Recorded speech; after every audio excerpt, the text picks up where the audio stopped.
I used to think that love could survive anything: distance, time, family drama, even heartbreak. But I was wrong. Love can't survive betrayal. At least, not the kind that shatters you so deeply that even breathing starts to feel like punishment. My name's Rachel Miller, I'm 32, and for most of my adult life, I believed I was living the kind of romantic dream people post about on Instagram. Perfect fiancé, perfect apartment, perfect best friend. Yeah, it all looked flawless from the outside. But behind every perfect life, there's usually a storm no one sees coming, and mine was brewing the entire time. The beginning of us. I met Ethan in college, sophomore year, during a late-night study session at the campus library. He wasn't the typical guy I fell for. He wasn't loud or overly confident. He was calm, gentle, the kind of guy who'd actually listen when you talked. When I spilled coffee on his laptop that first night, he just laughed and said, "Guess you owe me a drink to make up for that." We started dating a week later. Ethan had this charm that didn't feel forced. He wasn't trying to impress me, he just was. He'd text good morning every single day, show up with takeout during finals week. Remember the tiniest details, like my favorite candle scent or the way I take my coffee. My friends used to say I'd hit the jackpot, and maybe I did back then. We dated for 5 years before he proposed. A simple, intimate night on our apartment balcony, fairy lights twinkling around us, my favorite song playing softly in the background. I cried, said yes, and thought I'd just secured forever. My best friend. If you asked me back then who I trusted the most, I'd say Ethan and Chloe. Chloe and I had been inseparable since high school. She was the kind of friend who showed up at 2 a.m. with ice cream when I was having a breakdown, who'd help me move apartments, who'd send memes just to make me laugh during boring office meetings. She was like a sister, the one person I swore would always have my back. I never imagined she'd be the one to stab it. Chloe had known Ethan almost as long as I had. She and her boyfriend at the time, Mason, used to double date with us all the time. We'd spend weekends hiking, doing wine nights, watching bad reality shows together. So when Mason and Chloe broke up 2 years ago, Ethan and I were there to pick up the pieces. She started hanging out more. Dinners, movie nights, sometimes crashing on our couch when she was too drunk to drive home. And I didn't think twice about it. She was my best friend. Ethan was my fiancé. What could possibly go wrong? The little signs. It started small, the kind of things you brush off because you want to trust. A text from Chloe that popped up on Ethan's phone late at night. A few jokes they shared that I wasn't in on. Her name appearing more and more often in his recent calls. I remember one evening when we were all sitting on the couch watching a movie, Ethan got up to grab snacks and Chloe leaned over to grab his phone to skip the ads. Her lock screen familiarity startled me. She knew his passcode. When I asked about it, she laughed it off. "Oh, please, Ratch, you know I'm terrible with my phone battery. I used his to call my Uber once and memorized it by accident." And I believed her, because why wouldn't I? But deep down, something started to shift. A tiny crack in my certainty. A whisper that something was off. The night that changed everything. It was a Friday in late October. Cold, windy, the kind of night where staying in felt like heaven. Ethan said he had to work late, and Chloe texted me around 9 p.m. saying she was too tired to hang out. So I stayed home, poured a glass of wine, and watched old episodes of Friends Scrolling through Instagram. Then, out of nowhere, I saw it. A photo in Chloe's story, just a flash before it disappeared. The caption, "Sometimes the best nights are the unplanned ones, heart." But the reflection in the restaurant window, it looked exactly like Ethan. My heart started racing. I replayed it in my head, telling myself I was being paranoid. Maybe it was someone else. Maybe it was just a coincidence. But I couldn't shake the feeling. So I texted Ethan, "How's work going?" He replied 5 minutes later, "Still here, might be a late night. Don't wait up, babe." Heart. I felt my stomach drop. Because if he was at work, why did I just see a reflection of a man in his exact jacket sitting across from my best friend? Following the lie. I told myself not to overreact, not yet, but my hands wouldn't stop shaking, so I grabbed my keys and drove. His office was 15 minutes away. The parking lot was almost empty when I pulled in. I waited, staring at the building, praying I'd see his car. But his spot, the one he parked in every single day, was empty. That's when the truth began to bloom like poison. I drove to the restaurant from Chloe's story, heart pounding so hard it made me dizzy. And there it was, Ethan's car, parked in the back near the alley. I sat there for 5 minutes, just staring at it, willing it to disappear, to belong to someone else. But then I saw them. Through the glass window, Chloe laughing, Ethan leaning forward, brushing her hair behind her ear. And for a second, the world went quiet. Everything around me, the cars, the people, the city noise, faded out. All I could see was the two people I loved most betraying me in real time. I don't remember driving home. I just remember sitting in my car for hours, gripping the steering wheel until my fingers ached.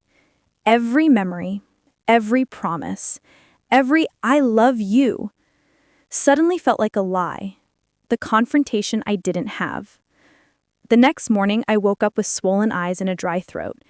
Ethan came home like nothing happened. He kissed me on the forehead, made coffee, asked if I wanted pancakes. I stared at him, wondering how he could look so calm after what I saw. But I didn't confront him. Not yet. Because I needed to be sure. I needed proof. Over the next week, I played detective. Quietly, carefully. I checked his phone when he showered, deleted messages, cleared call logs. I installed a GPS tracker app on his phone through our shared cloud account. And when I saw him going to working late again, I followed. He went straight to Chloe's apartment. I waited outside for 2 hours, then texted him, "How's work going?" He replied instantly, "Just finishing up now, heading home soon." That was it. That was the moment something inside me broke completely. But I didn't storm in. I didn't scream. I smiled when he came home later that night, pretending everything was fine. Because if he could lie so easily, so could I. And that's when the idea of revenge was born. The calm before the storm. Over the next few weeks, I played my part perfectly. I laughed, cooked dinner, even planned wedding details with him. He had no idea I knew. Meanwhile, I gathered everything. Screenshots, photos, messages, timestamps. I even managed to get a few voice recordings of him talking to her when he thought I was asleep. Every day, I grew colder, more detached. And he mistook it for stress. He'd hold me, tell me we'd get through whatever I was going through. The irony almost made me laugh. I wasn't going through anything. I was planning his downfall.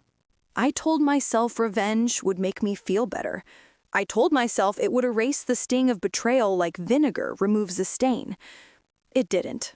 Not really. What revenge did was change me, sharpen me into something colder, harder, and more precise. It made me patient. It made me cruel when I had to be. And it gave me a plan. For anyone listening who thinks I'm proud of that, I'm not. I'm not proud of the nights I lay awake composing the words I would say, or of the way I learned to smile through poison. But if you want a story where the good girl wins without getting her hands dirty, you're on the wrong channel. This is the messy, heartbreaking, teeth-grinding kind of story. The one where the liar finds out what it feels like to be exposed in the worst possible light. Step 1. Collecting evidence. If you ever want to catch someone, do it the old-fashioned way. Wait for them to do the work for you. I had screenshots, a few blurry photos, and a gut that wouldn't quit. That wasn't going to be enough. I needed undeniable proof. Something that would survive excuses and gaslighting. Something that would make Ethan's mother stop calling me sweet and start asking questions. So I started documenting everything. I kept a small voice recorder in my purse. Yes, like something straight out of a thriller movie, but legal in our state because only one-party consent was required. I recorded late-night conversations where Ethan thought I was asleep. I took pictures of their meetings from a distance, careful not to be obvious. I cataloged dates, times and locations into a spreadsheet, because nothing says this was planned like neatly organized betrayal. But evidence alone doesn't get the job done. You have to know when to strike. Playing the long game. You'd think the hardest part would be resisting the urge to confront them immediately. You'd be wrong. The hardest part was pretending to be unaware when I knew everything, pretending to be the victim when I was sharpening the blade. I put on my armor, the same Rachel they'd always known. I cooked his favorite meals, hid my contempt under soft smiles, and agreed to every stupid wedding planning detail he threw at me. I went ring shopping with him and pretended to be ecstatic. I called Chloe on her birthday and didn't let my voice betray me. I even laughed at Ethan's jokes, the same ones that used to make me melt. Inside, I was a hurricane. Outside, a woman in love. They never suspected a thing. They were bold because I made them safe. They were sloppy because they assumed loyalty was a wall. They were about to learn what happens when that wall collapses. The first cut.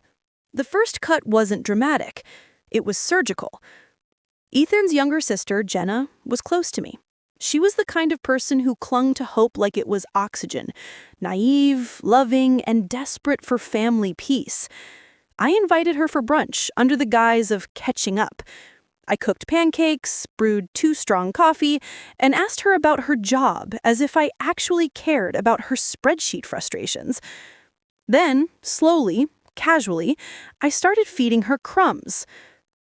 I've just been noticing some odd things.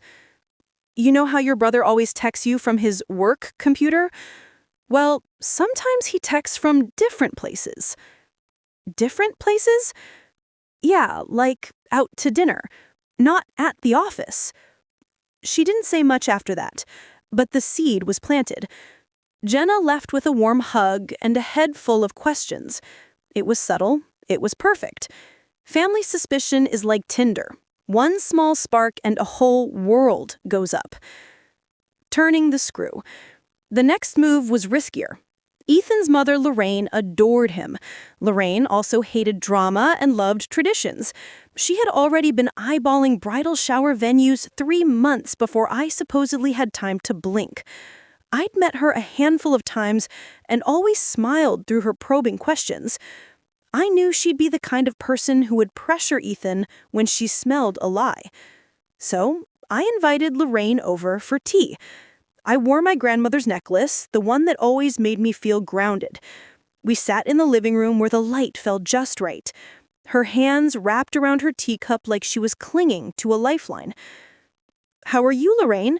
I asked her, handing her a scone as if nothing was wrong.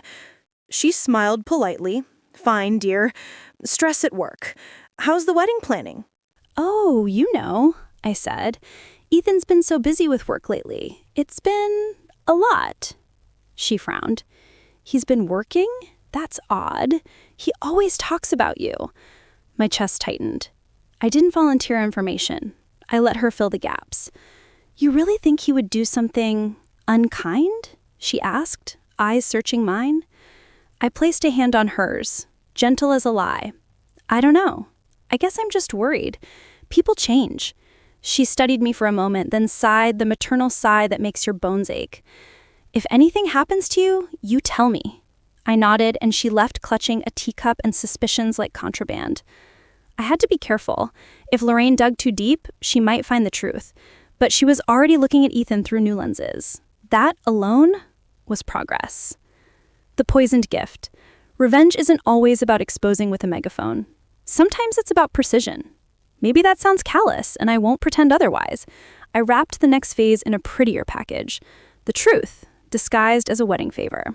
Ethan and I had set a date, a poetic, sunlit Saturday at a historic estate. The invitations were printed, the cake tastings booked. I knew the vendors. I knew the photographer. I knew the exact moment everyone would watch me walk down the aisle and think we were the picture of perfection. So I made a plan. I spoke with a coworker of Ethan's, a guy named Marco who was always at the office late and had gotten crossways with Ethan a few times. I hinted at things, played up the office rumors, and then quietly slid him a folder. The folder had a few of my compiled screenshots, timestamps, and a small note on company letterhead that suggested Ethan might be neglecting work for personal reasons. I watched from the outside as Marco's expression went from amusement to concern. Then I sent an anonymous email to the company's HR, not defamatory, just enough to encourage a review of Ethan's work hours. HR started asking questions. Ethan had to explain a few discrepancies. He grew flustered and defensive at work. His boss pulled him aside. His professional life, like his personal one, was starting to wobble. I didn't need him fired. I just needed him shaken. A man who lies at home is a different man in the office. A shaken liar makes mistakes. The digital trap. People leave trails when they think no one is watching. Phones, cloud backups, receipts. Modern life is sloppy. The trouble was getting the proof to the right people, at the right time, in the right way. I'd learned to use technology like a scalpel. I used a friend, someone who knew how to extract metadata without stepping into illegal territory.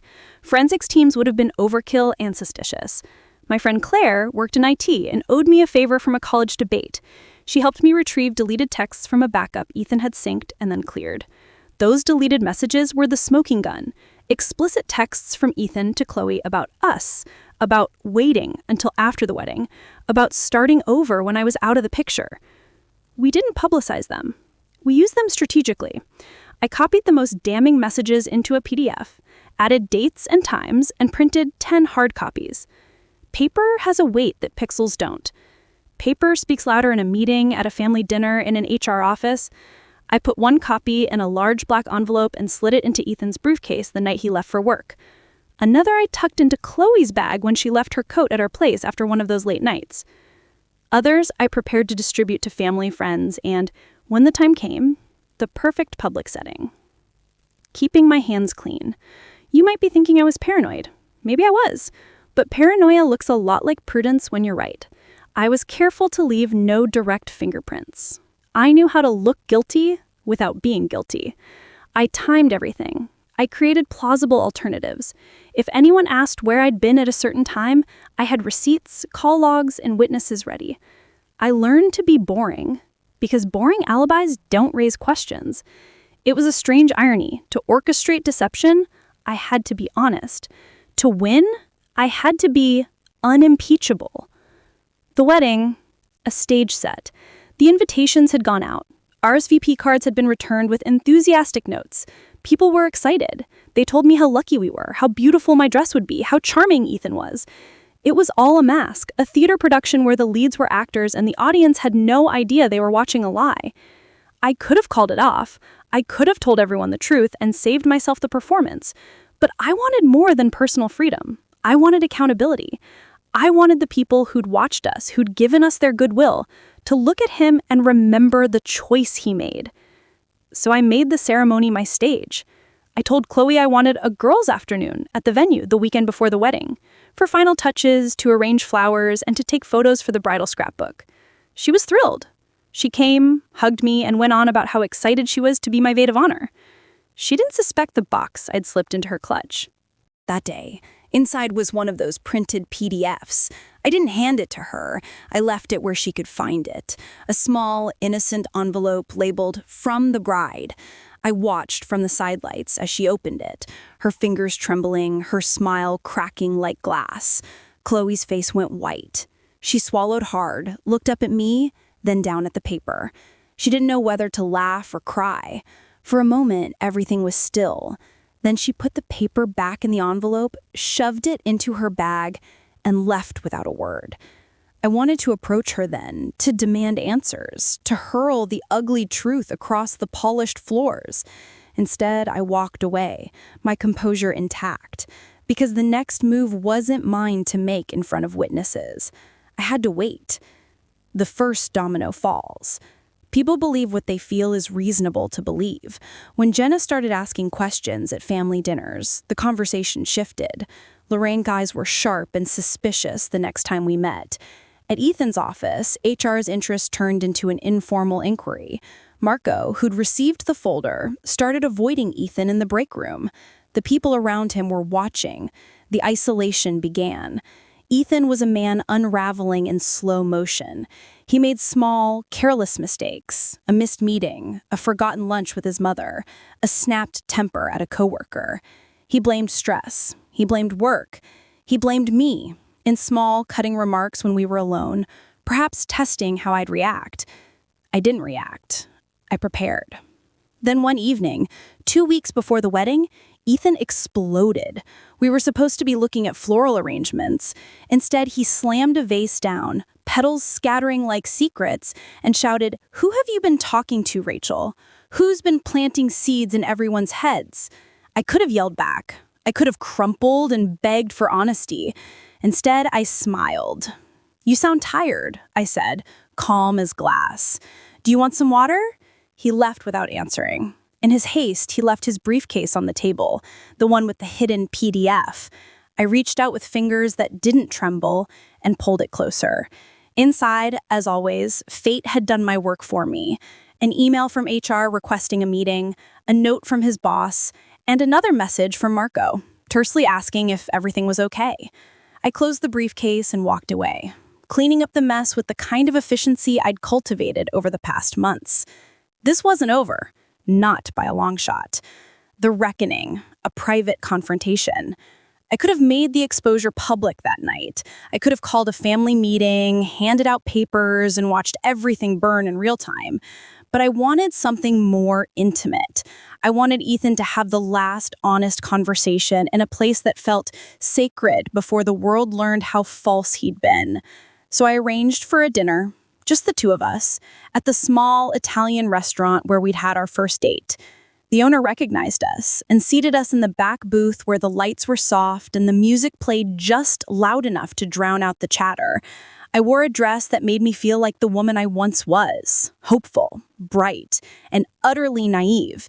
When Ethan arrived, he looked tired, old, defeated. The man who'd once swept me off my feet had been overshadowed by guilt, bruise-colored beneath his eyes. We ordered wine. We talked about small things, suppliers, music, bridesmaids. Then, like a blade sliding into bone, I placed one of the printed PDFs between us. He didn't look at first. He stared at his hands, at the rim of his glass. Then his gaze found the paper.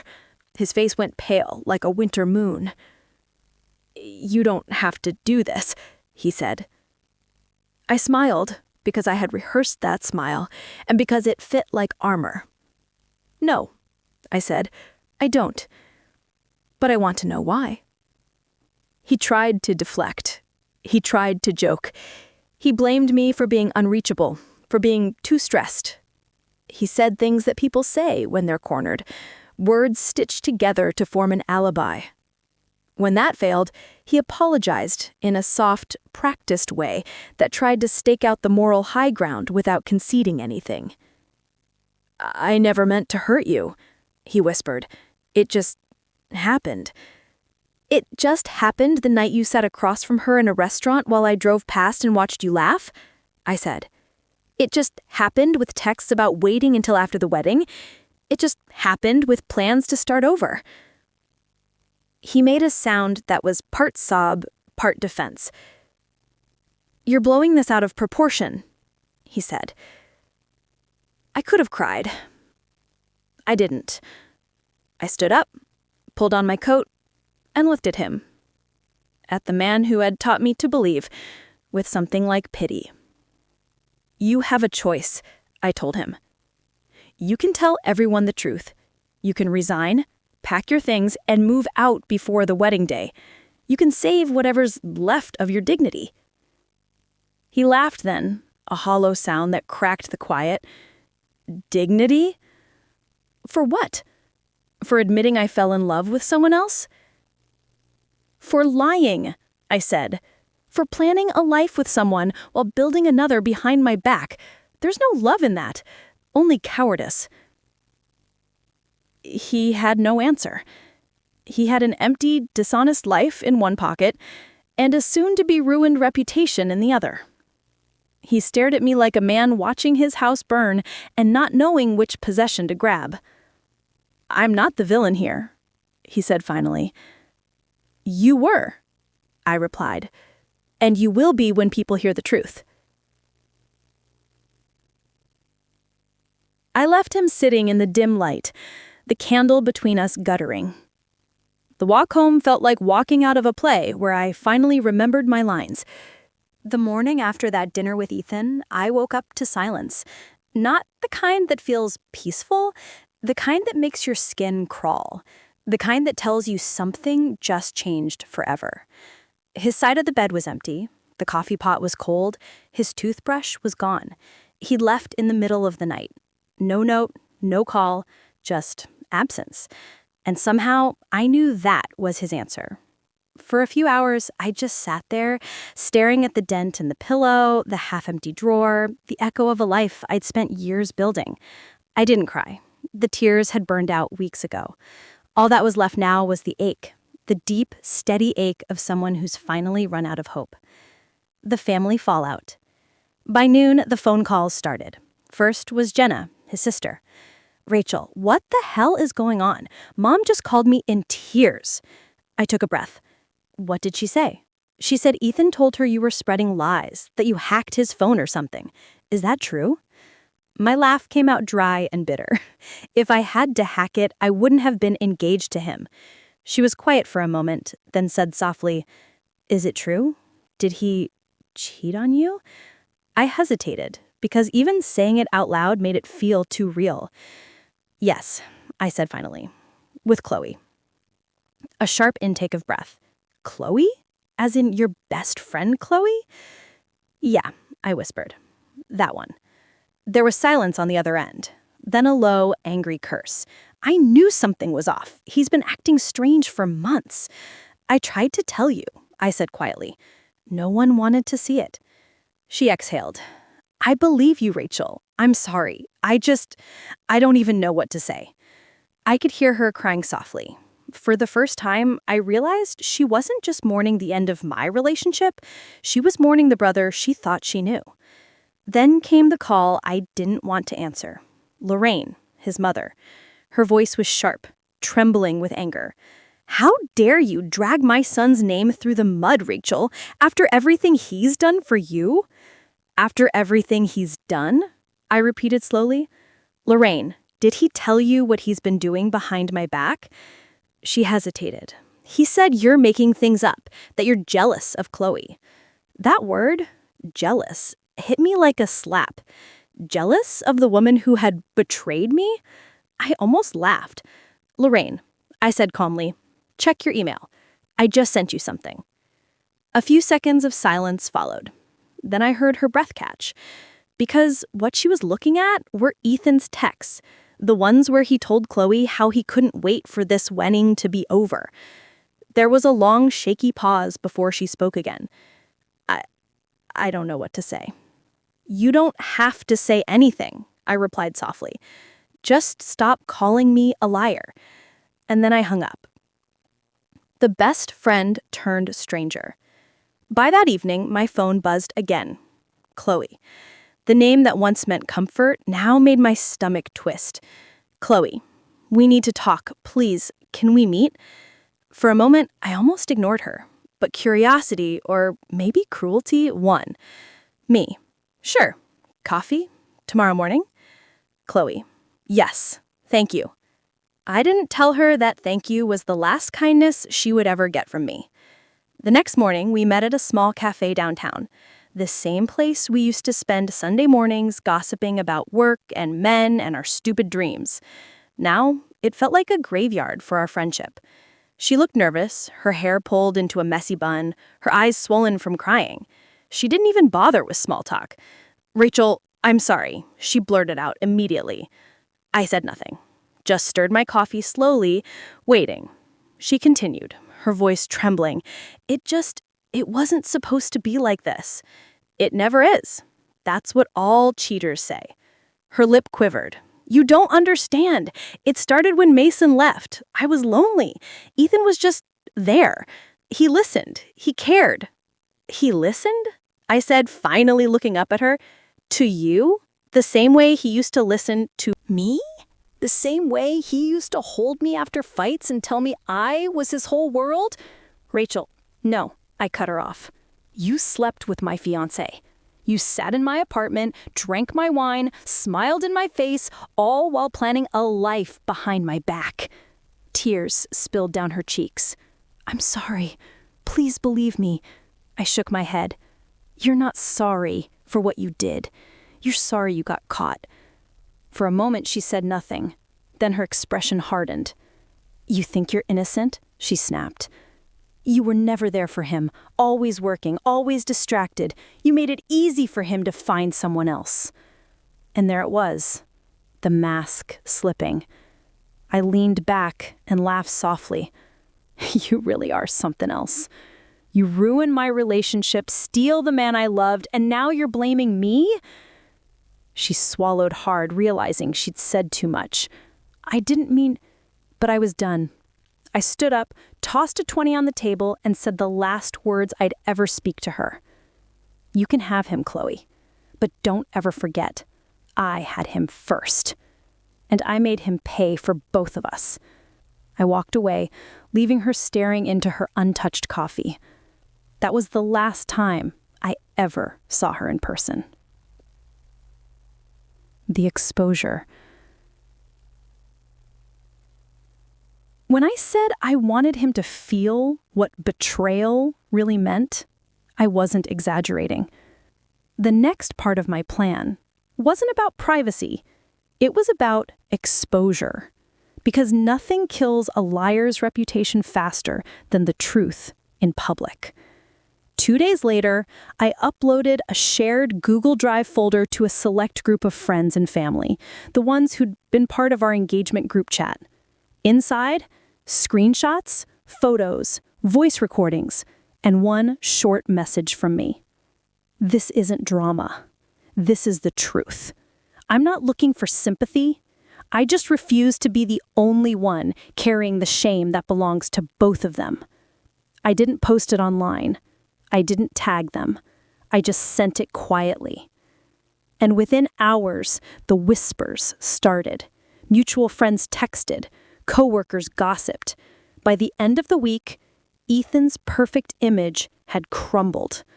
He was called into HR for a formal review of his behavioral misconduct. Chloe's company, where she handled PR accounts, received anonymous complaints about unprofessional relationships. Neither of them could prove who started it, but they both knew it was me. The aftermath.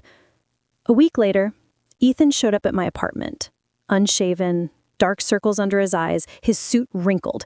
He looked like a man who'd lost everything. Rachel, he said quietly, please, can we talk? About what? The wedding that's not happening? The job you're about to lose? Or the friend you destroyed? He sighed. You've made your point. My point? I snapped. You think this was about making a point? You shattered my life, Ethan. You made me question everything I believed about love, trust, loyalty, and you expect me to just walk away quietly? I didn't mean to hurt you. That's the problem. You never mean it. None of you ever do. He looked at me with this broken expression, like he wanted me to feel sorry for him, but I didn't. I just felt empty. You got what you wanted. Now leave. He hesitated. I loved you, Rachel. I still do. I stared at him for a long time. No. You loved how I made you feel. You loved being the good guy in my story. But now you're the villain, and you can't stand it. He didn't argue. He just lowered his eyes and walked away. And for the first time since the night I caught them, I finally felt like I could breathe again. When I moved to the new city, I thought I could leave everything behind. The memories, the betrayal, the version of myself that had spent months obsessed with revenge. But ghosts have a way of following you, especially when you're the one who summoned them. It had been 6 months since Ethan walked out of my apartment, 6 months since Chloe disappeared from town, and 6 months since I'd watched their lives unravel like the perfect justice I thought they deserved. Only now, justice didn't feel as clean as I imagined. The weight of silence. The first few weeks in my new apartment were quiet. Too quiet. I rented a small place in Portland, a cozy one-bedroom with big windows and creaky floors that always smelled faintly of coffee and rain. It should have felt peaceful, but instead it felt hollow, like I'd built a new life on the ruins of an old one. Every morning I'd make coffee, sit by the window, and scroll through my phone, half expecting to see Ethan's name somewhere. But he was gone, like he'd promised. His social media was deleted, his number disconnected, his LinkedIn vanished. He'd erased himself from the internet, and in doing so, he'd taken away the only thing left for me to obsess over. For the first time in years, I didn't have someone to blame, and that scared me more than anything. The therapist. After a month of restless nights and too many bottles of wine, I finally gave in and booked a therapy session. Her name was Dr. Lewis. Calm, mid-40s, with silver hair and the kind of voice that made you want to confess your sins just to hear her say, "You're human." "So," she said during our first session, "tell me why you're here." I hesitated. Because I got what I wanted, and I still feel miserable. She smiled slightly. "That's an honest answer. What did you want?" "Revenge," I said flatly. "Justice. Closure. Whatever you want to call it." "And did you get it?" "I did. I exposed them. I destroyed their reputations. I made them feel everything they made me feel." Dr. Lewis nodded slowly. "And now?" "Now I feel nothing. Or maybe too much. I don't even know anymore." She leaned forward. "Sometimes revenge doesn't heal us. It just changes the direction of our pain. You stopped being the victim, but you never stopped hurting." Her words hit harder than I wanted to admit. I looked away, blinking back the tears I hadn't planned to shed. "Then what was the point of any of it?" I whispered. She didn't answer right away. Then she said softly, "Maybe the point wasn't to hurt him back. Maybe it was to remind yourself that you're still capable of fighting for yourself, even if it wasn't pretty." For the first time in months, I felt something that almost resembled relief. The unexpected message. A few weeks after that session, I got an email. No subject line, no sender name. Just one word in the body of the message. "Please." I almost deleted it, assuming it was spam. But then I noticed the email address, an old Gmail account I recognized instantly. Chloe. My heart dropped. I hadn't heard from her since the coffee shop confrontation. I thought she'd moved to Seattle, or maybe even farther. But here she was again, haunting my inbox. I hesitated for a few minutes before typing a short reply.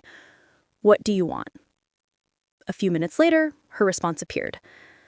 "I'm sorry for everything. I lost my job, my fiance left me. I'm in therapy, trying to fix myself. I know I don't deserve forgiveness, but I needed to tell you that you were right about everything." For a moment, I just stared at the screen. I should have felt vindicated, triumphant even. But all I felt was tired. I didn't reply. Not out of cruelty, but because I had nothing left to say. Some wounds don't need words. They just need time to scar. The dinner invitation. A few days later, another message arrived. This time from someone I hadn't expected. Jenna, Ethan's sister. "Hey Rachel, I don't know if this is weird, but I'm in Portland for work. I'd love to grab dinner if you're up for it." I stared at the message for a while, debating whether to say yes. Part of me wanted to know how Ethan was doing. The other part wanted to keep the past buried. In the end, curiosity won. I said yes. We met at a small Italian restaurant downtown. When Jenna walked in, she looked exactly the same. Kind eyes, warm smile, but a sadness that hadn't been there before. "Wow," she said, giving me a hug. "You look good. Like you've been through hell and made it out stylish." I laughed softly. "Something like that." We ordered wine and pasta, and for a while it almost felt normal, like old times when Ethan would join us for Sunday dinners. But then Jenna sighed. "I guess you're wondering how he's doing." I hesitated. I wasn't going to ask, but yeah. She swirled her wine, looking conflicted. "He's not great. He lost his job. He's been couch surfing for months. Last I heard, he's doing construction work out in Colorado, trying to start over. I didn't know what to say. Part of me wanted to gloat. Another part just felt sad. Jenna looked at me carefully. He's not the same person anymore. I think losing you broke something in him. Good, I said, automatically, then winced. Sorry, that was harsh. She shook her head. You're allowed to feel that way. He earned it, but I just thought you should know. I nodded slowly. Thanks. I think I needed to hear that. We finished dinner talking about everything except Ethan, and when we parted ways, Jenna hugged me tight and whispered, "You did what you had to do, Rachel. Don't let anyone make you feel guilty for surviving." That night, I cried for the first time in months. Not because I missed Ethan, but because I finally realized I didn't. The stranger in the coffee shop. A few weeks later, I was at my favorite cafe working on a freelance project when a man walked in. Tall, dark hair, worn leather jacket. He ordered a latte and sat at the table next to mine, glancing at me once before opening his laptop. Normally, I wouldn't have noticed him, but there was something about the way he smiled when the barista made a joke that made my heart do something it hadn't done in a long time. It fluttered. He caught me looking, and for the first time in ages, I didn't look away. A few minutes later, he nodded toward my laptop. You a writer? I smiled. Something like that. Marketing copy mostly, boring stuff. Still counts. Words are power. His name was Noah.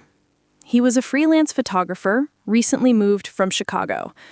We talked for hours about books, travel, the weird comfort of starting over. And when he walked me to my car that evening, he didn't try to kiss me. He just smiled and said, "Maybe I'll see you here again." For the first time since Ethan, I hoped he would. The guilt that lingers.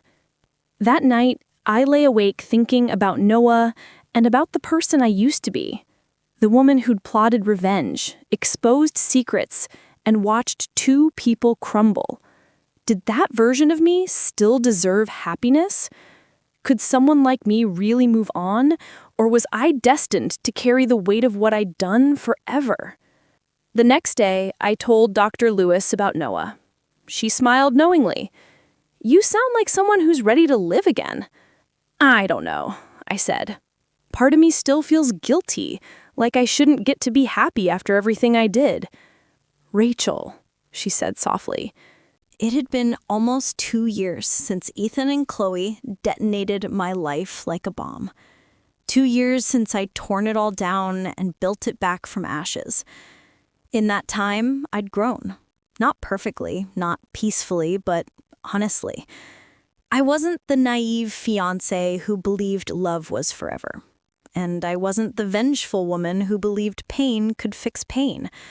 I was just me. And for the first time, that was enough. A life rebuilt. I'd carved out a small, steady life in Portland. Work was good. I'd started freelancing full-time, helping small brands find their voices online. I had friends again. Real ones who didn't just exist for wine nights and gossip, but who showed up when it mattered. And then there was Noah. What started as chance meetings at that little cafe turned into something quiet and safe. He never asked too many questions, and I never offered too many answers. We existed in the present. Two people who had both been broken once and had no desire to break anyone else again. He wasn't Ethan. He didn't try to fill old wounds with new promises. He just listened, laughed, and made me believe that maybe, just maybe, love didn't have to hurt to feel real. The envelope. One cold morning in December, I got a letter. No name, no return address, just my name, handwritten in familiar ink. My first instinct was to ignore it. I'd learned the hard way that old ghosts should stay buried. But something about that handwriting made my chest tighten. I opened it carefully. Inside was a small photograph. A baby, maybe 6 months old, big blue eyes and a smile too pure for this world. And underneath a note. Her name is Emma. She's mine. I wanted you to know I'm doing better. Thank you for forcing me to change. ... I stared at the photo for a long time. The little girl had Ethan's smile, that same infuriating half grin that used to melt me. But this time, it didn't hurt. It just felt strange, bittersweet. He had a new life, a new beginning, and he didn't owe me anything anymore. I folded the letter and placed it in my drawer, next to the old engagement ring and Chloe's last email, a museum of pain that no longer defined me. The confrontation I never planned. 2 weeks later, I saw Chloe again. Of all places, at the farmer's market. I almost didn't recognize her. Her once perfect hair was shorter, her face paler, her energy dimmer. She was holding a basket of fruit, standing in line behind me. When she realized it was me, she froze. For a moment, neither of us said a word. Then she whispered, "Rachel?" I turned slowly. "Hey." She looked nervous. "I didn't think I'd ever see you again." "Me neither." There was an awkward pause before she said, "You look good, happier." "I am," I said truthfully. She nodded, eyes glistening. "I heard about Ethan, the baby. I guess he's doing okay now." "Yeah," I said. "Looks like he is." "I'm glad," she said softly. "He wasn't good for either of us." I raised an eyebrow. "Neither were you." Her eyes dropped. "I know." She hesitated, then added quietly, "I wanted to tell you something. That night At your apartment, when you found out I was going to end it with him, I swear I was, but you caught us before I could." I studied her face, searching for lies, excuses, manipulation. But all I saw was guilt. Real, heavy guilt. "I don't know if I believe you," I said finally. "But I don't think it matters anymore." She looked up, surprised. "You mean that?" "Yeah," I said. "You don't owe me anything. We both paid for what happened in different ways." Her lip trembled. "I've wanted to say I'm sorry every day since then, but I didn't think you'd ever want to hear it." "I didn't," I admitted, "but now I do. So, thank you." Her eyes filled with tears. "I don't expect forgiveness. I'm not sure I'm capable of it," I said quietly. "But I can stop hating you." And for the first time in forever, I meant it. She nodded, tears spilling down her cheeks. "I hope you're happy, Rachel." "I am," I said. Finally. When she walked away, I didn't feel anger or sadness, just release, the kind that feels like exhaling after holding your breath for too many years. The past meets the present. That evening, Noah and I sat on my couch, eating takeout. He noticed the envelope on the table. "What's that?" he asked. "An old chapter," I said. "I finally closed it today." He didn't ask for details. He didn't need to. He just squeezed my hand and said, "Then let's write a new one." A year later, life didn't magically turn perfect. It never does. But it became peaceful, in a way I never thought possible. Noah and I moved in together. We traveled, worked side by side, built routines that didn't revolve around heartbreak. Sometimes I'd catch myself laughing, really laughing, and realize I couldn't even remember the sound of my old pain anymore. Ethan never contacted me again. Neither did Chloe. And I liked it that way. But every now and then, when I walked by a wedding dress store or saw a couple kissing in public, I'd feel that faint ache, not of jealousy, but of memory, a quiet reminder of who I used to be. The final goodbye. On the 2-year anniversary of the breakup, I drove back to my old city one last time. Not for revenge, not for nostalgia, just for closure. I stopped by the park where Ethan proposed, the same place where I'd left the ring. It was gone now. Someone must have found it. Maybe pawned it, maybe kept it. Either way, it didn't matter. I sat on the bench watching the sun dip below the skyline and whispered, "Thank you." Not to him, but to myself, for surviving, for fighting, for finally letting go. Because in the end, forgiveness isn't about erasing the past. It's about refusing to let it define your future. And that's exactly what I chose. Epilogue. The truth about revenge. If there's one thing I've learned, it's that revenge feels good, but forgiveness feels freeing. It took me years to understand that healing isn't about who hurt you. It's about who you become after they do. I'm not the woman Ethan betrayed. I'm not the one who exposed him, or the one who broke down in the shower, or even the one who plotted her way back to power. I'm someone new. Someone who knows that love isn't a guarantee. It's a choice. And this time, I'm choosing wisely.